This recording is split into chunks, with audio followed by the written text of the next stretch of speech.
네. 완전 괜찮습니다. 없던 일로 하겠습니다. 먼저 논란이 되고 있는 사건부터 전해주시죠, 조영구 씨. 네, 방송인 이혁재 씨가 지난 2010년 룸사롱 폭행 사건 당시 경찰이 부당하게 개입했다는 발언을 해 논란이 일고 있습니다. 엇갈리는 양측 입장 취재했습니다. 3년 전 있었던 일명 이혁재 룸사롱 폭행 사건이 다시 수면 위로 떠올랐습니다. 저희는 그런 사실에 대해서 다 자료가 있고요. 바로 경찰의 개입 논란. 내용이 말도 안 되는 부분이니까.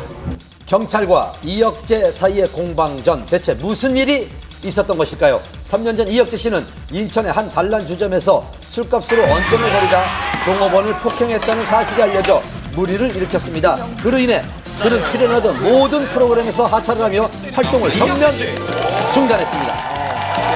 그리고 최근 조심스럽게 방송에 복귀해 그동안의 힘들었던 생활을 출연료도 고백했습니다. 다 차압되겠네요. 오늘 세 바퀴 출연료로 그나마 뭐 제일금융권 은행 하나 맞고. 이자 하나 또. 사건은 어찌됐든 저의 실수로 인해서 잘못으로 인해서 생긴 사건이고 뭐 인기도 떨어졌고 프로그램도 뭐 못하게 되니까 이제 직장도 잃은 거고 뭐 또 가족들이 많이 또 힘들어하고. 하지만 이런 그의 힘겨운 고백에도 불구하고 그의 복귀를 두고 많은 네티즌들은 부정적인 반응을 뺨을 보였습니다. 따렸다는 그러던 중 한 토크쇼에 출연한 이혁재 씨는 자신이 얽혔던 폭행 사건에 숨겨진 이야기가 있다고 언급을 했습니다. 피해자가 고소고발을 한 게 아니라 내사가 진행이 된 거예요. 술값 시비 때문에 이 사건이 생긴 게 아니라 뭔가 여자 종업원 2차 문제가 얽혀 있다. 그리고 합의도 이혁재 쪽에서 조직폭력배를 동원해서 강요를 해서 이제 합의를 했다. 그리고 바로 어제 한 언론의 인터뷰를 자청해 경찰이 합의금을 요구했다, 허위 사실을 유포했다는 등 경찰 개입설을 주장하며 논란에 불을 지폈습니다. 과연 그의 주장이 사실일까요? 우리는 해당 경찰서를 찾아가 경찰의 입장을 들어보려 했습니다. 경찰은 공식 보도자료를 통해 자신들의 입장을 전했습니다.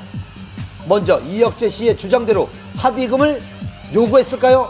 경찰 통으로 묶어서 얘기하는 건 아니고 어떤 한 상무사가 이제 술집 사장하고 같이 와서 합의금 요구한 거는 사실이고요. 네. 어느 정도의 합의금을 요구를 하신 거예요, 그쪽에서? 정확한 금액은 협정만 알고 계세요.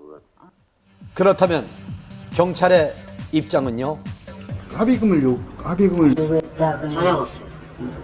확실하게 있는 건 그때 사장이 이혁재를 만난 사실이 없대. 경찰은 사실 무근이라고 주장을 했습니다. 공식 보도자료 합의금 요구 사실도 허위 사실 유포 사실도 없고 술집 사장과 함께 이혁재 씨를 만난 적도 없다고 밝혔습니다. 그럼 합의금에 의한 문책성 인사조치는 있었을까요? 이혁재 씨는 경찰이 합의금을 요구했던 사실이 밝혀져 문책성 인사조치가 있었다고 주장을 했습니다.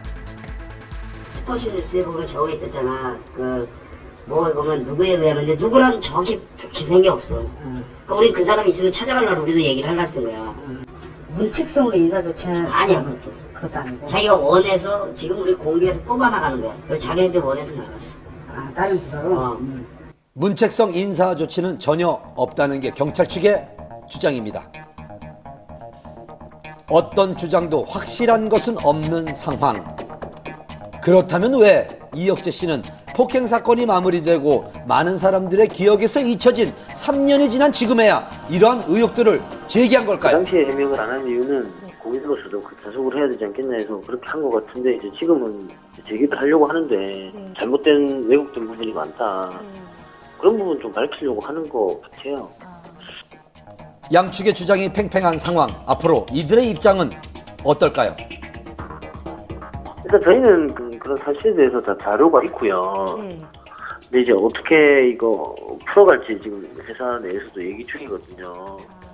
우리는 대응도 안 하지만 솔직한대로 좀 더 만약에 이게 진짜 더 만약에 언론에서 이상하게 한다 그러면 명예훼손 고소할 생각도 있다고 어제 그런 얘기를 하더라고요. 저쪽.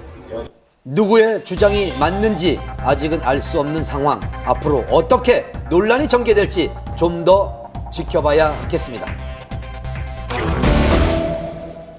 장마만큼 지루한 싸움이죠. 프로포폴 8차 공판이 열렸습니다. 여배우들의 진료 기록을 의도적으로 없앤 결정적 증인과 임신 7개월인 박시연 씨의 모습 한밤 카메라에 포착됐습니다. 프로포폴을 상습 불법 투약한 혐의로 김현만 기소된 취재 프로포폴을 상습 투약한 혐의로 기소된 지난 3월 첫 공판 이후 팽팽한 대립으로